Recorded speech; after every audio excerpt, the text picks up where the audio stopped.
ในยุคปัจจุบันนี้ครูบาเชื่อว่าในความเชื่อครูบาคนเดียวนะว่าหลวงตาน่าจะเป็นจักรพรรดิในยุคปัจจุบันแต่พระศรีนั่นก็เป็นอุทวดอุทวดเป็นพระศรีที่อเมริกาอายุของนั้นคือเป็นการจาตัดปัญญาจนกันคือทุกข์เกิดมาได้มีคนน้อยเกียรติหามีคนขโมยกันด้วยจิตหน้าตาก็เหมือนกันได้มีการแย่งชิงหัวเมียกันให้สังวาสกันจะมีคนไม่ลำบากไปต้นกลามาพุทธมีของกินให้อย่างนี้เมื่อสวรรค์ชั้นอายุปัจจุบันจะเกิดในประเทศอินเดียเมืองพาราณสีเปลี่ยนเป็นตุมมะวดีแต่เราก็เวลาเราทำบุญอะไรก็พยายามอธิษฐานเจอพุทธศีลจะดีไม่คาดแคลวจากพุทธธรรมนี้ถ้าเลยจากนี้รออีก16ข้างหน้าจะว่าไปนานกว่าจะมีพระเจ้าอีก16ข้างหน้าแต่เราก็ต้องสร้างพื้นฐานที่ก่อนพื้นฐานของเราปรารถนาอะไรปรารถนาพุทธคุณไหมปรารถนาปฏิเจกคุณไหมสาวกคุณไหมเป็นอย่างที่เราตามไปได้ที่ว่าเราเพื่อให้ไปตามที่เราเป้าหมายที่เราตั้งใจถ้าเราตั้งใจติดตามตรงนั้นแล้วก็ไปองค์เราติดตามองค์นั้นด้วยเงินหรือตามหาเราติดตามของมันถ้าหรือว่าเป็นพุทธะท่านอาจเป็นเหมือนพระอนุอุปถัมภ์มั่นเองใช่เราจะเป็นไปนะถ้าลาหมดสุภมันลาพุทธภูมิเสร็จสาวกที่จะรอขึ้นเป็นอัครสาวกนี้ก็ลาหมดเป็นอรหันต์ก็จิตบริสุทธิ์เหมือนกันเพราะการเกิดทุกคราวถ้าเราไม่เก็บแต้มสะสมแต้มก็เป็นทุกข์พุทธเจ้าตัวการเกิดทุกคราวเป็นทุกข์ถ้าเราเกิดมาหลงนะเกิดมาหลงรูปเสียงกลิ่นรสสัมผัสธรรมารมณ์หลงในกามทั้งหลายมันกามมาโลกรูปโลกหลงในพวกนี้มันก็มีทุกข์ใช่ไหมพุทธเจ้าการเกิดทุกคราวเป็นทุกข์อภัยแต่ถ้าเราเกิดมาเพื่อบูเกิดมาเพื่อเก็บแต้มต่างมีแต่สร้างบารมีไม่มีทุกข์แต่ทุกข์ในกายสังขารเจอทุกคนไม่ว่าผู้พูดผู้ฟังเจอทุกคนทุกในการออกจากร่างในการทุกข์ทรมานในโลกต่างๆไม่เหลือแต่คนใช่ไหมตัดเรื่องการมันก็โดนเหมือนกันแต่มนุษย์คนเราไปทั้งนิพพานก็ได้ไปผม20 ชั้นก็ได้สวรรค์6 ชั้นก็ได้ในทางที่เราปรารถนาถ้าเราปรารถนาอะไรเราก็ต้องสร้างบารมีที่เป็นที่สมบูรณ์สร้างบารมีจริงในธรรมะหรือว่าในธรรมะจะถือจริง5 ปัญจภูมิจารย์ปฏิธรรมใจเราอยู่มองตัวเดียวแล้วจะปัญจภูมิ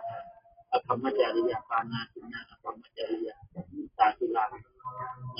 ตาลักษณะที่ว่า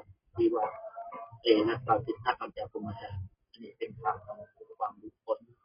ไม่ใช่เราจะโพธิธรรมชั้นวิโรชั้นหน้าแต่เพื่อเป็นมองทางเพื่อจะต่อยอดไปเพื่อไปเป็นขั้นผ่านเข้ามาเป็นปานาทินาธรรมจริยาแต่ถ้าเรามีเมียมีลูกมีตัวเราก็ต้องการมีแล้วลดจากการมีมาจากความปฏิญาณมาทำเองก็ยังไม่ผิด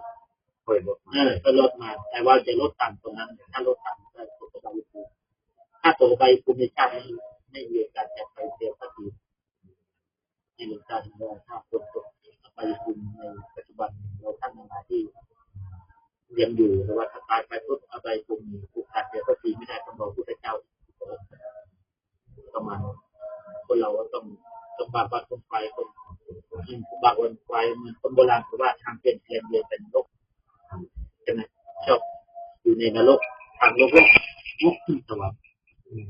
ทางโลกทางบาปคนไปทางฝึกทางฝืนทางอดทนอดกลั้นเป็นการบาปซึ่งมนุษย์สมบัติสวรรค์สมบัติเพื่อไปพระนิพพานสมบัติเพื่อความหลุดพ้นเพื่อความออกจากการไม่เวียนว่ายตายเกิดถ้าเรายังเวียนว่ายตายเกิดมันก็จบขึ้นบางทีเจอคนดีมากที่ดีมากอย่างเจอกับหน้าดากับกรรมนี่เราไม่ควรเจอเลยมันเห็นแต่จะแวะไหวมันกูแวะเลยเรื่องนี้ไปอยู่บ้านก็นึกถึงอยู่นึกถึงอาการแต่ละคนได้มาแล้วอย่างไรอยู่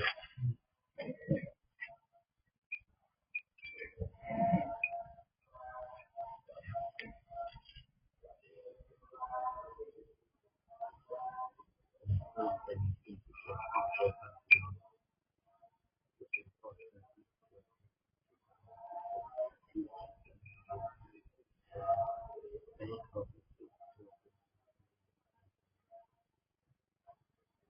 ยะถาวาริวะหาปุราปาริเรนติสาคารังพวกนั้นที่ย่อมนำพาขอให้บริบูรณ์ได้ฉันใดเทวะเมวะอิโตทินังเตตานังอุปสัปปติทานที่ท่านบูทิศให้แล้วในโลกนี้ย่อมสำเร็จประโยชน์แก่ผู้ที่ละโลกนี้ไปแล้วได้ฉันนั้นอิทธิตังปัจฉิตังตุมหังขอให้เจ้าคนที่ท่านปรารถนาแล้วตั้งใจแล้วที่พระเมวัสมิจโตจงสำเร็จโดยฉับพลันสาเทปุเรนตุสังกปาขอความดำริทั้งปวงจงเต็มที่จันโทปนาราโสยธาเหมือนพระจันทร์วันเพ็ญมานิโชติราโสยธาเหมือนแก้วมณีอันสว่างสวัยควรยินดีอายัญจะโคทักขินาทินาก็ทักขินาทานิเลอันทักให้แล้วทั้งสมุปปฏิปิตาปฏิปทานไว้ดีแล้วในทรงดีคารตังหุตายะสัพพานาโสอุปสมปติย่อมสำเร็จประโยชน์เพื่อคุณแก่ผู้ที่ละโลกนี้ไปแล้วนั้นตลอดกาลนานตามฐานะโตยะติธรรมโมจายานิดัสสิโตญาติธรรมนี้นั้นท่านได้แสดงให้ฟังหมดแล้วเปตานะบูชาจัตตาหุลาลาและบูชาอันยิ่งท่านก็ได้ทำแล้วแก่ญาติทั้งหลายผู้ละลูกนี้ไปแล้วบารัญจะภิกขุนำมนุษย์ดินนั้นกับหลักแห่งที่สุดทั้งหลายชื่อว่าท่านได้เปิดให้แล้วด้วยตรงที่หยิบคุณยังปัจจุบันปัจจุบันคุณไม่น้อยท่านได้ผลควายแล้วดังนี้แลสัพพิติโยวิวัตจันโตความจำใจทั้งปวงคุณสำราบไปสัพพะโรโควินาศโตโรคทั้งปวงของท่านถึงหายมาเตภวัตวันตรายโยอันตรายามีแก่ท่านโสขีดีกายุโกภวะท่านจงเป็นผู้มีความสุขมีอายุยืนอาภิวาทนาสิริสนิจังวุธาปจายโนจัตตารโอธรรมาวัฏันติอายุวันโนสุขังปาลังธรรมที่มีปัญญาให้อายุให้กำลังวันนะโตปฏิภาณโตให้วันนะให้ปฏิภาณสุขสัตตะเมตาวีผู้มีปัญญาให้ความสุขสุขทั้งโตอธิคตติย่อมได้ประสบสุขอายุดัสวาพลังวันนังสุขขึ้นกับปฏิภาณโตบุคคลผู้ให้อายุภาละวันนะสุขและปฏิภาณตีอายุยสวาผู้ปียอายะผู้ปภาสติตีบังเกิดในที่ใดๆย่อมเป็นผู้มีอายุยืนมียอดในที่นั้นดังนี้สัพพะโรคาวินิมุตโตจงพ้นจากโรคทั้งปวงด้วยสัพพะทันตาภวติโตจงพ้นจากความเดือดร้อนทั้งปวงด้วยสัพพะเวรมติกันโตจงล่วงเสียสิ้นเวรทั้งปวงด้วยมีพุทโธจตุวังภวะท่านจงเป็นผู้ดับทุกข์ทั้งปวงด้วยเตภะยุตาอิวสิทธิ